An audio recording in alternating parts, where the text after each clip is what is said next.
All right, everyone. Well, I think we'll jump right in. Um, Thank you for joining tonight. I'm really excited for this. This is kind of our first educational webinar we've had on the topic of locums, which is obviously a really big one and a lot of information there, and can be really beneficial to physicians. So I'm super excited to have Christy Berardi, who is VP at Trusted Talent, locums agency, and really kind of one of the good guys in the space. So she is joining us from a conference in Nashville, which just shows how dedicated she is to doing this and to getting all this information out there. So I'll turn it over to Christy, who's going to kind of walk us through some basics, and then we'll have a lot of time for Q&A, because I know I have some already. So Christy, thanks so much for being here.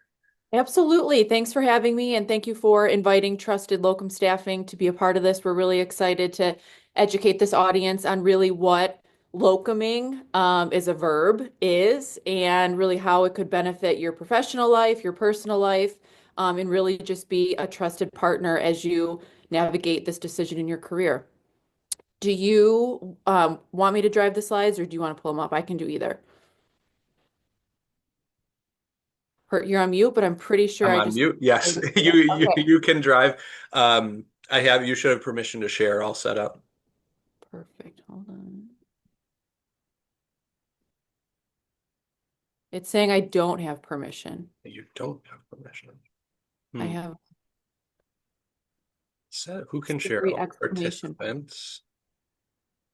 Okay, I tell you what, keep trying it. In the meantime, I'm going to pull up your slides.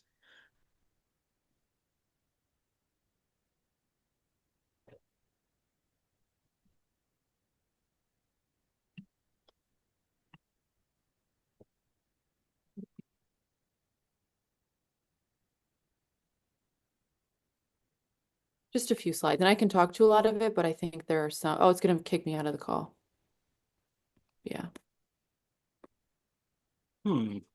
And yes, Melanie, you are right. Without a technological issue, it's not really a Zoom call, is it? Hey Uh, guys, Matt here with Trusted as well. It looks like I can share my screen, so I'm just gonna go ahead and do that right now. okay, perfect. All right, let's do that. Matt to the rescue. Let me just pull that up. Great, Matt. And in the meantime, yeah, I am dialing in from Nashville. And Dr. Fry, you said commitment. I say it's more of a sign of our commitment to clinical education and just making sure that we meet our physicians where they are. We want to learn about what their challenges are, what makes them get up in the morning. So us going to some of these industry conference really just make us continued thought leaders in that space, and we enjoy meeting with them wherever they are. I love it. So quick intro slide, you know who the two of us are. Again, I'm Christy Berardi with Trusted Talent and Trusted Locum Staffing. I oversee our business development and more importantly, our candidate experience. And we'll talk a little bit more about what makes the trusted experience different. And I like to argue better. But we'll talk about that a few slides down. But here's just a face and a name. And we have a contact info at the end of the presentation if you're interested. Next slide, Matt. So the biggest question that we get is why?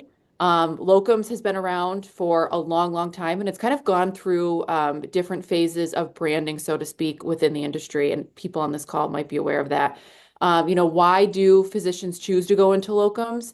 And right now, we're really seeing a surge in these three specialties specifically: anesthesia, internal med, and radiology. But really, we're finding that a lot of our providers are saying they're burned out. They're still coming out of COVID. They're kind of having this reactive moment of what did we just go through professionally and personally? And we're looking at new ways to either diversify our income or just give us more control. So here are some recent statistics from the Staffing Institute or Staffing Industry of America of most recent earnings reports. So you'll see here in these three, employed versus locuming. So these are employed docs outside of being owners, so they're staff physicians. And this varies by market, but here's just some benchmarking of what we're seeing with their income. So you can see that they do have increased income and increased control over their earnings as a locums physician. Next slide, and we can email this out to anyone who's interested in having it after. So why are providers choosing locums in 2025? I talked a little bit about burnout, but there are more reasons for that. Priorities are shifting. More than anything, they want flexibility in their work-life balance, right? They are, as employed physicians, they're often given their schedules, told what they need to be doing. So they want increased flexibility. Matt, do you have a technical issue there, or am I back on camera, or are you seeing the slides? I just see you. Yes. It's okay though. Here, I already have them pulled up, so I can just go to that as well. No worries. This is my favorite slide, so I do want to revisit this one. Yes, we'll make it. Yeah, I don't know what happened there. It all of a sudden just stopped sharing. That's fine. You were still the hero, Matt. Got farther than I did. Okay, let's see. Is everyone able to see that now? Yes. Okay, let me. So more than half of our locums candidates want increased flexibility with work-life balance, depending on where they are in their life. There's a sweet spot of when they're having kids or when they're enjoying grandkids. They just want a little bit more of that work-life balance to travel and enjoy life. Of course, looking for increased income is definitely a key driver for us. Navigating burnout.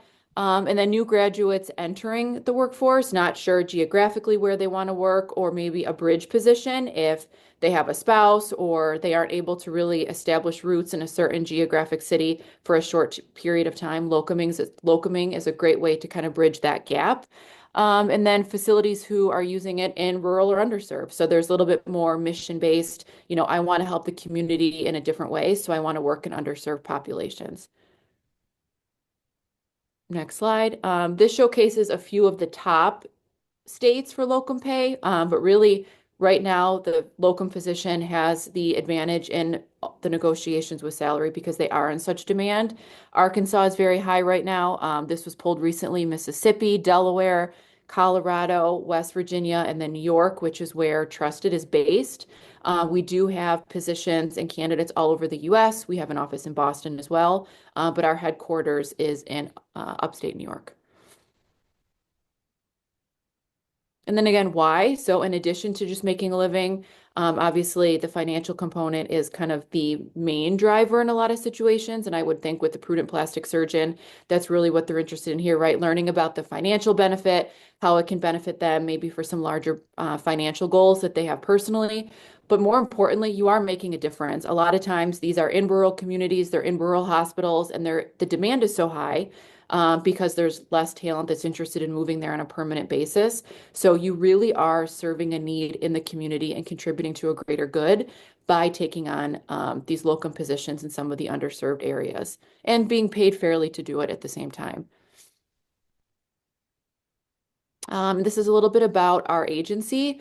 Dr. Fry and our team met a few months ago at a healthcare awards seminar, and it was really interesting. I think we had very similar core values in why we were doing what we were doing. He was trying to educate and bring information to providers that he felt that there wasn't a network or a platform to deliver. And we're doing the same thing. Our background, Trusted, has been around for almost 20 years in the staffing agent industry, and we really pride ourselves in being, no pun intended, but a trusted partner in this. I'll talk a little bit about having a recruiter's cell phone number to be on a text basis 24/7. Everything from your assignment, your start, where parking, privileging, payroll, you name it. What makes us different is that we have in-house compliance, in-house payroll. And again, you have that direct access 24/7. And we do everything for you so that you can focus just on seeing patients. And we pride ourselves in building a long-term relationship with you and not having it be transactional. And we hear that in a lot of our candidate exit surveys, and they sign extensions because they value working with us as an agency so much. But we're transparent with our compensation, fast credentialing and onboarding. And again, that's all done in-house. A lot of other agencies have that either outsourced or they do it offshore. We do it all in New York State. Nationwide assignments in all types of care settings and all specialties. We arrange your travel and housing if you are leaving your market. We can talk a little bit about what that looks like, but we handle everything for you so that you can just focus on the patient. And we're trusted by facilities nationwide. So our reach is pretty significant. And we can talk through kind of what some of your questions are, what this might look like. But we're here to connect you with any facilities. If you're interested in learning more, we can share some positions with you. If there are key geographies you have, you can kind of create a profile with us, and then we'll send you jobs as they come through. And we can send them to you in some cases before they even hit the market. So you could get in there really quickly and beat some of the competition to those jobs. Awesome. Well, thank you for running through that. Certainly, anyone, feel free to raise your hand to ask questions if you want to come off mute and ask them, or just throw them into the chat. I guess to start, my question is to Christy. Like, I think every physician, probably everyone here, has experienced kind of like where you just get this random text that says like, "Hey, we're looking for doctors in, Pennsylvania or something like that, and we're paying $75 an hour," something just like ridiculous, and Mhm. you just delete it and report as junk. What's like the difference between that and this? Because I think that is what gives locum kind of a bad name, because people think it's just all like that. Absolutely. So what's different is like I said, we pride ourselves in creating a relationship with our physicians. So we're not blasting text messages. Our recruiters have a smaller book. They're really existing to make your life easier. And we want to hear from you what's working about an assignment, what's not. And we are doing things like this, having speaking engagements, traveling, going out into the communities to meet with them, so that it isn't just the kind of spam text message. It's not, it's workforce solutions, but really it's a different type of relationship that we're trying to build with you. And we pride ourselves in having extensions and having our providers stay with us. And some of that comes through not doing the text message blasts and Mhm. making it feel so transactional. Awesome. We have Melanie has a question here. I'm going to just pop one of my own in real quick first. Um, How do you like vet the opportunities that, you're offering? What does that look like on your side of it? Because that's obviously a huge part of what you do is kind of brokering these so physicians aren't stuck, trying to tell what's potentially a good opportunity and what's potentially a really bad one. That's a great question. So we interview the facility prior to posting any of these jobs, and we ask them, one, why are you having such a hard time filling this role? Right? Because they don't come to locums first unless there's a real urgency. We had Hmm. a facility who had a fire, and that was a true urgent situation because they were doing a move, a rebuild, so they needed bodies, and that was a little bit of a faster kind of ramp up period. Hmm. But we asked them. I had a meeting with the facility last week, and I said candidly, why are you, help us help you and help us get you the right candidates so that we're transparent with them. But why are you having such a hard time filling this role? And they Hmm. will always tell us, and we will share that with the provider of, hey, this position's been open. Here's why. Here's the challenge with it. But really, a good recruiter can find a candidate where it's a mutually good fit. That's what we want. Hmm. We want it to be good for the facility. We want it to be good for the provider. And when those two things are aligned, it's good for the patient. So it's a very transparent kind of type of recruiting style. Awesome. We've got the questions rolling in, but I'm being really selfish because I have one more that I Go ahead, go always, ahead. wonder about myself. Like, can is I guess the best way to put it, are there locum opportunities for every specialty? Like, is there locum opportunities for plastic surgery? Yes, there's absolutely locums for every specialty. Some are more common than others, Hmm. but really locums is filling a short-term need. So in plastic surgery, there could be, a staff physician like yourself who hopefully, maybe has a family emergency or needs to go out of work on a sabbatical or a health emergency or a pregnancy, and they have every intention of coming back, and oftentimes they do, but the facility will come to us and say, we have a great doc. He has a long-term position, but he or she needs to take 3 months off. Find us someone just to bridge this gap. Hmm. Um, so absolutely all specialties. Some are more common due to either shortages within the specialty where just the training programs are not pumping out enough candidates where there's a shortage. You see that Hmm. in certain specialties. And others, we're dealing with aging populations right now. So sometimes kind of that trend of what the facilities need at a certain time increases and it kind of ebbs and flows. Okay, awesome. Thank you. I'll get into the question in the chat. So Melanie has a great one, which kind of dovetails off of what we were just talking about. But what's the typical length of assignment? She's in urology, excuse me. Great question. There is no typical assignment. Like I said, they all vary based on what a facility is looking for. So it can be very specific, we need you for 2 months, we need you for 6 months, we need you for 9 months, or it can be open-ended where we are hoping to find a permanent position for this role, but we're just really striking out and we would like you to stay either as long as you want while we're working on this perm. But the difference with locums is they're both with the facility and with the agency, there's a lot of transparency. So the facility, it could be open-ended with the facility, or the provider could say, listen, I'm my partner is moving for work. I know that we're going to be in the city for a grad program for 10 months. That's the most I can give you, but I will give you every day of that 10 months that you want me. So it really is kind of a mutual matchmaking based on what's going on in the provider's life and then what the facility's need is if they know exactly how long they need it for. Okay, super helpful. I know that's Uh, kind of a roundabout way of answering that, but they really vary. It depends on the facility and the job. yeah, no, and that's good to know because I guess are you seeing a lot of physicians who are kind of doing this as like locums is sort of their quote unquote full-time gig, so they're rotating from like one job to another, and are looking to kind of piece together those different time frames? Yeah, we see it all. So we see it where this is their full-time gig. They're doing, 36, 40 hours a week and it's predictable and they travel. Maybe it's not their home base and they're going home to be with family on their off week. Hmm. Or sometimes it is supplemental to a full-time job that they have as a staff physician. Okay. Um, Priya has a question. How quickly can state licenses be obtained? Great question. I'm doing early separation from Southern California Permanente in 15 months. Still youngish, definitely still young, after 25 years of hospital medicine. Ooh, hospital. Okay. Varies by state. I can put in a quick chat for New York takes a while. It varies by state. I can look into that state to Do you, get you an accurate answer, or I can email you out after too, because the answer to that question is it varies by state. are you, Priya, do you have like a state you're looking at?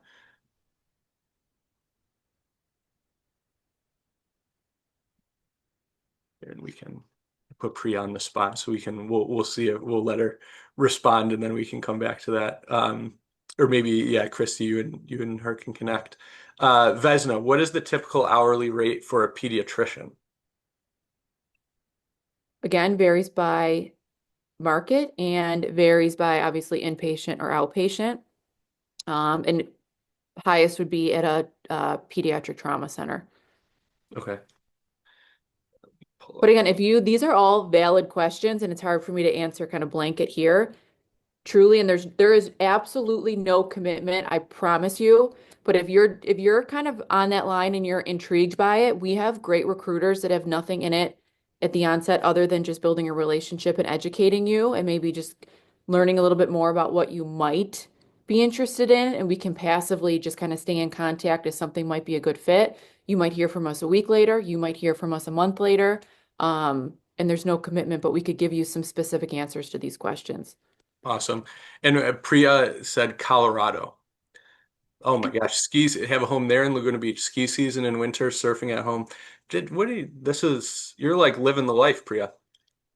We would love to work with you, and that sounds like a fantastic case study for work-life Yeah, balance. yeah, exactly. And Is we'll meet skiing. is Colorado notoriously slow or fast or anywhere in between? Probably more in between. Okay. Um, all right. Jen has a great question. Um, Here, I'm just pulling back up to it. Family practice 25 years. Any locums position I've ever looked into didn't pay more than what I make now.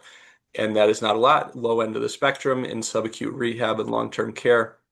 It doesn't seem worth the hassle of moving, living somewhere else short term. Um, so I guess maybe you can address that, Christy, and then also asking what do people do for health insurance? Do they ever bring a spouse along? Yes, they do bring spouses along. So you are a 1099.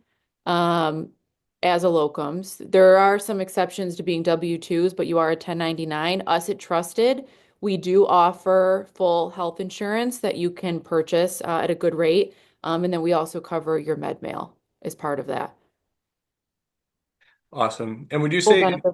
oh, sorry, go ahead. No, I was going to say full benefit. So you're a 1099, but you're eligible. You can buy into all of our benefits, and all of our providers do. Awesome. For family practice, do you see a lot of what she's describing, that the pay is still pretty low? I know that I can even go back to that first slide you showed. That was internal medicine, so Yep. maybe not exactly the same. But do you see that as a trend, or have you kind of seen opportunities that are a little bit better paying? No, we've definitely seen better paying positions. I would say family med, is not up there with anesthesiology, radiology. Those are the two I Mhm. would say most lucrative. Also, an article came out this morning after this deck was made last week that now orthopedic surgery is climbing up there in the top two. So it's constantly just based on market demand and where that need is. And orthopedic surgery, that demand is directly attributed to an aging Medicare population. Yeah, and I think too, Jen, it probably does depend on, what sort of brokering agency you're using and stuff to help you find the opportunities. Because it seems to be the most persistent and loudest are probably the poorest paying and maybe not the greatest opportunities, whereas the other ones tend to get snatched up a little quicker and you know, having someone like Christy looking out for it is helpful. Um, all right, Maria says, do you have any control on the amount of patients per day? Their HEMONC. Ooh, that's a good one. Well, it depends. Yes, we can put stipulations in your contract. However, it needs to be a reasonable amount, obviously, so that the facility is still interested. If you're trying to maintain, an accurate or a doable cadence, some are rooming patients every 7 minutes. So assuming that you want something a little more than that, it also depends on the culture of the facility, kind of what is their pace. And these are all things that we can ask for you specifically. If you have an ideal day and you're saying, okay, I want to see 10, I want to see 20, or, I cannot see more than X per day, or this role isn't worth it to me, we can negotiate that on your behalf. But that's really the value of having a trusted agency on your side is we'll have a transparent conversation at the front. What does an ideal position look like for you? And we will help you get there. So if it's, there's nuances to that, but we could put it in your contract. And at the very least, it could be something that we discuss with the chair of that program prior to you signing that deal. Okay. Our next question, where do you get the financial/pay data? How do we know what a fair rate is? Ooh, that's a good one. Well, so we have access to a lot of think tanks and industry research within locums. There are accrediting agencies. We work with NALTO, we work with some others on the nurse staffing side. But pay transparency, if you follow that, there's been a lot of research this week coming out about increased pay transparency, hospitals of having to put salaries when they're recruiting for staff. And it's not dissimilar for us. But we pride ourselves in being transparent with what that looks like, so that you can see kind of the full package of everything that we pay for on your behalf as well. So again, we cover med mail. Not all agencies cover that, and that would be a huge expense that you would be paying for after your 1099. Okay. Um, Russell asked, he's a gastroenterologist, asked about health insurance, which we covered. And then in general, if you're open to a wide range of locations, are trusted able to generally keep you as busy as you want to be, or our assignments tend to be very sporadic. Um, I guess I understand it's going to depend on specialty, but maybe you can speak to as a gastroenterologist, kind of internal med specialty. Yes, if you are open to it, we will keep you as busy as you can possibly handle if that's what you want. Again, it comes down to that initial conversation of what does success look like to you? Professional, personal, what is something that would make you want to get up in the morning? What is a good cultural fit? What is a good volume? What is income that you're looking to make? Is this a chapter in your life where it's purely financially driven, right? Maybe there's debt you're trying to pay down. We see a lot of physicians who are towards the end of their career and maybe they've sold to private equity and, they still want to work. They've made their money. They still want to work. Maybe they're putting money away for their grandkids. Motivations are all different, but we can keep you as busy as you would like. And you can do more than one contract at once. Yes. Awesome. That just an offshoot question. I know in the slides you said I think it was like 13% um, are just fresh out of training and sort of it's their first foray into like independent practice. Have you seen with those? I think some of the fears or concerns I see from younger physicians is like, well, if I go into locums and then I try to, let's say I do it for a while and whatever circumstances change and I want to go back to another position, whether it be academic or employed or whatever, that maybe it's going to be harder to, get that job because for whatever reason they feel there may be a negative bias towards locums or something like that. Is that something you've seen or really kind of like a fear that hasn't come to fruition?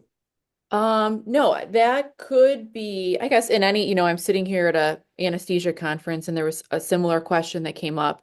And the response to it from a clinical provider was really interesting. It was wherever you are, you're making relationships, right? So whoever is your manager, whoever your chair is of that program, you're making a potentially new reference for the next phase of your career, right? So your ability to be flexible and do these things.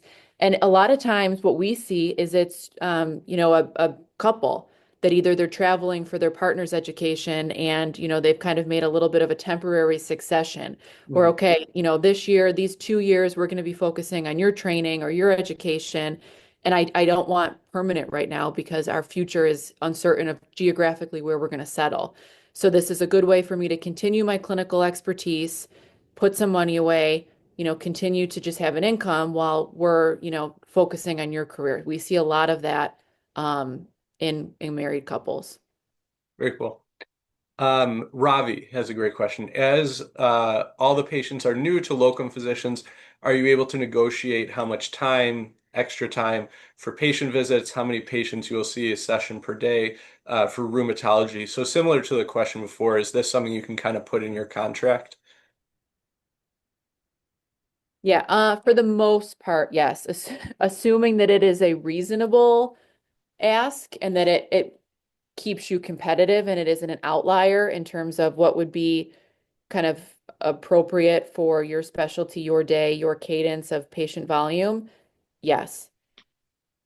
We see Awesome. some of that with radiology, with, AS with RVU versus just, general productivity. Mhm. Uh, but yeah, we work for you. So, let's talk through what would make that an ideal role for you, and we would absolutely advocate for it and protect you when we can. Okay. Do you know Nimit has a question? What are typical rates for on-calls, especially weekends, if you know that differentiating factor, for anesthesiology locum? I don't know if that's something you know off the top of your head. Ooh, I don't know it off the top of my head.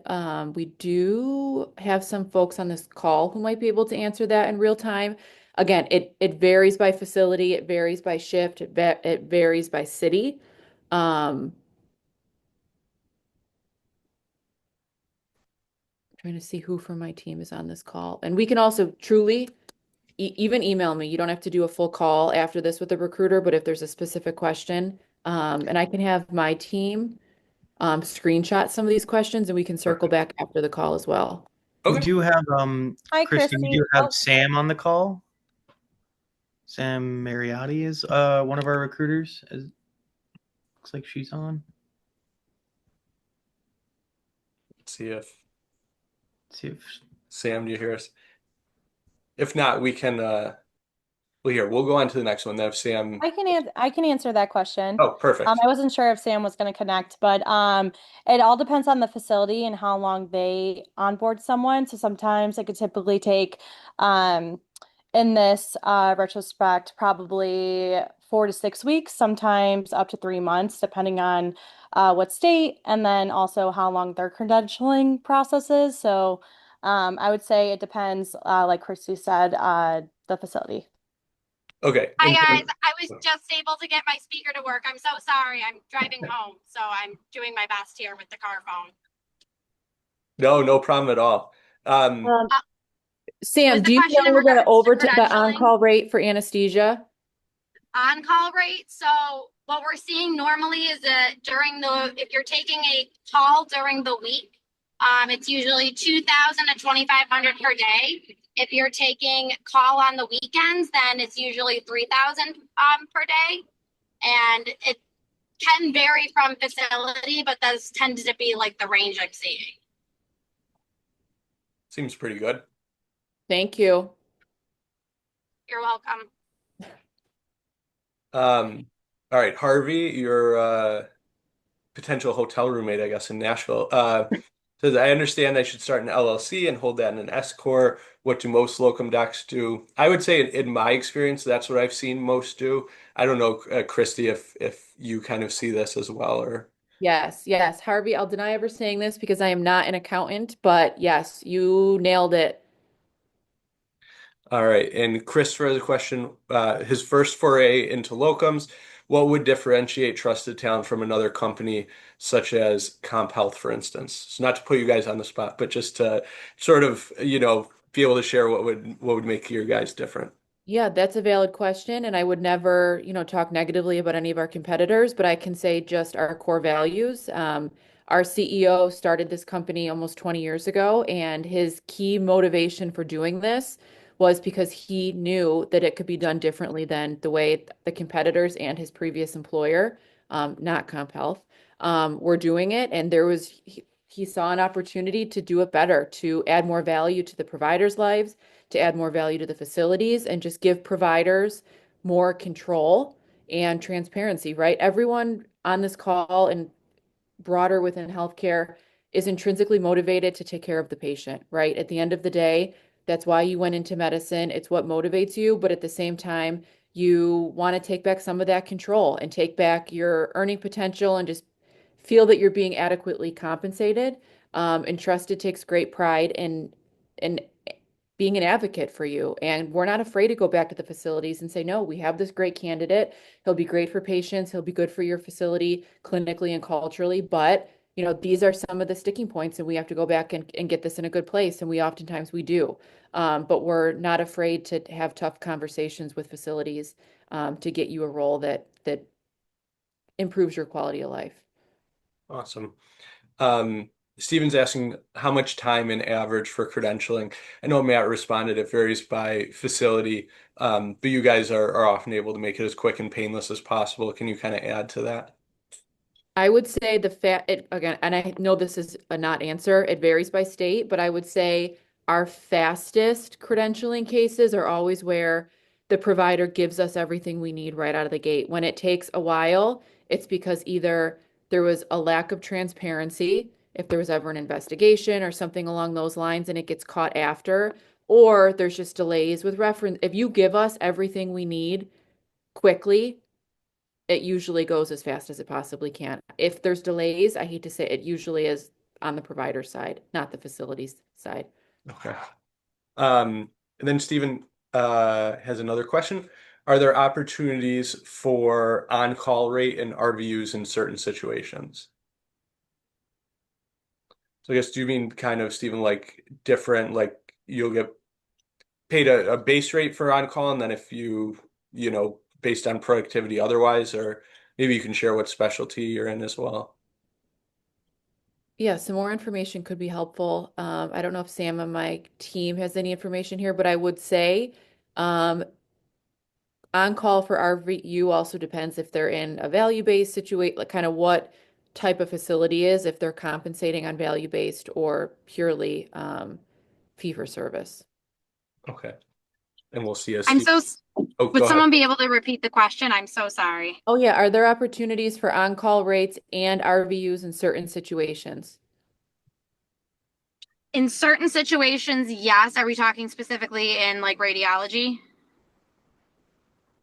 We're I would not assume so, but sure. didn't say. Yeah. Yeah, so okay. So in certain situations, if it's somebody that is like doing diagnostic on site as well as off site, then they'll do like on call and RVUs. But if you're working specifically remotely, I've never seen anything past just like paying per RVU. And this if he that makes actually, sense. yes, that does. And then he's just saying he's actually an orthopedist. So I guess more so wondering like if you're whatever taking trauma call and you get like, a million patients one day or something like that, is there sort of like a bonus? There can be, it's not as common, but it is Okay. something that we can either ask the facility or try to negotiate in somehow, but it's not usually something they lead with. Okay, got it. Um, how about Dr. Rogers is asking, are you seeing any shortages with OBGYN in terms of like increased opportunity there? What are rates typical for this specialty? Yes, we definitely are seeing shortages with an OB. I just had a meeting last week, not far from us, Dr. Fry. Um, Definite shortage within OB. All right. Um, we have a couple questions about MedMail actually. So Melanie's asking, after retirement, if you take several months off between assignments, how do you manage MedMail coverage? So like, is there tails? Like, how does that typically work?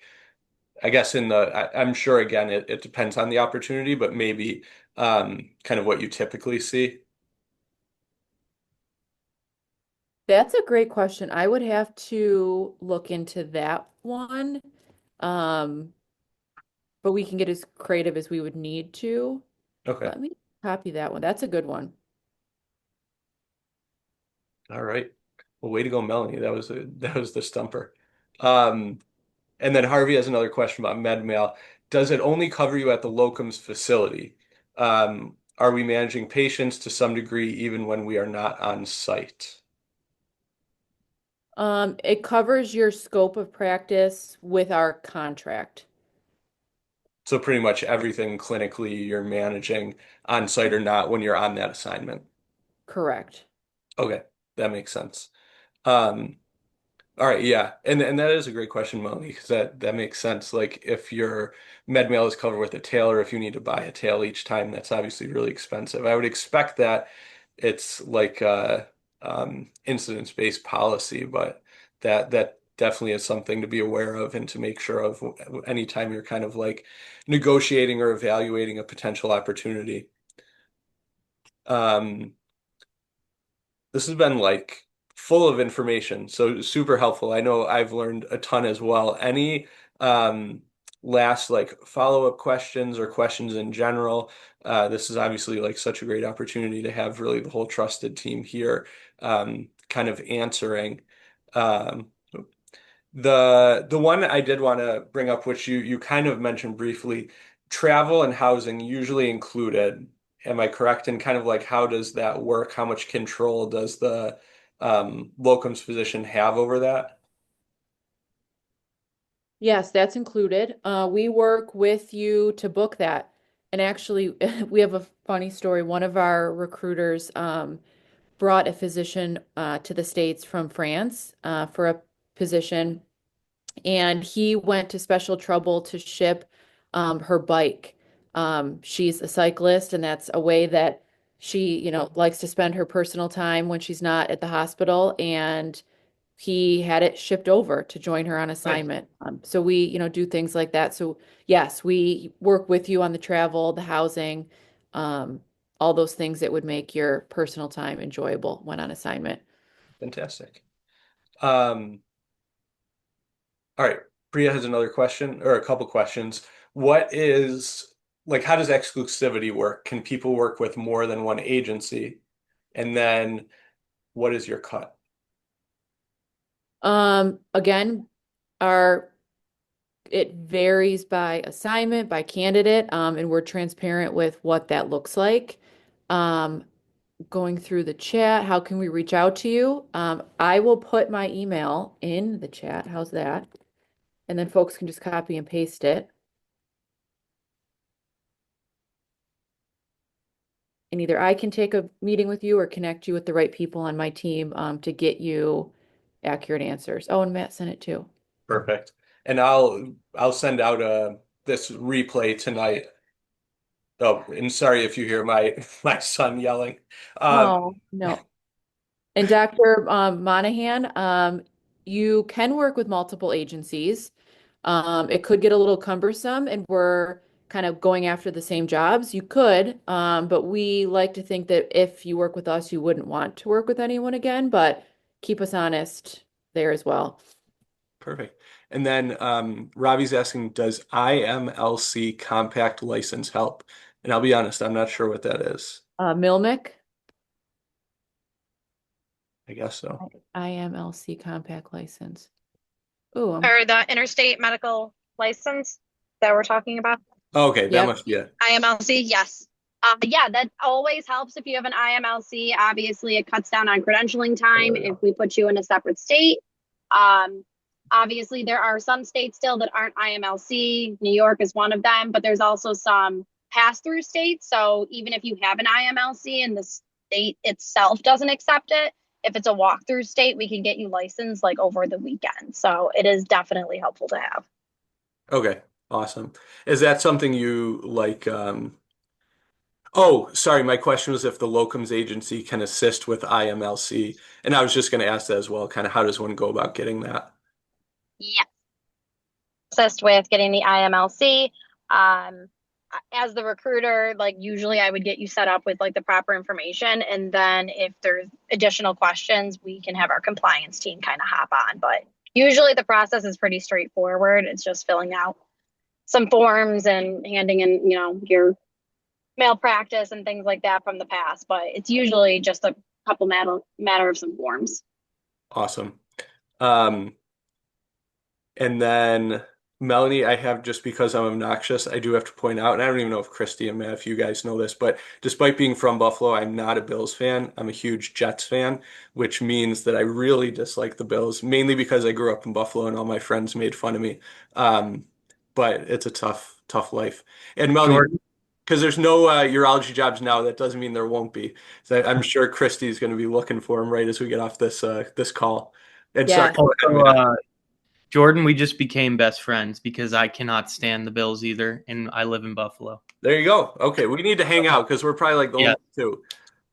Yep. I'm not a Jets fan. I've been a Steelers fan since birth, so but yeah. I'll take Good to hear. anything but the Bills right now, especially because when I was growing up, sorry, this is taking a tangent, but when I was growing up, it was like the Jets and the Bills were both bad, so it didn't really matter.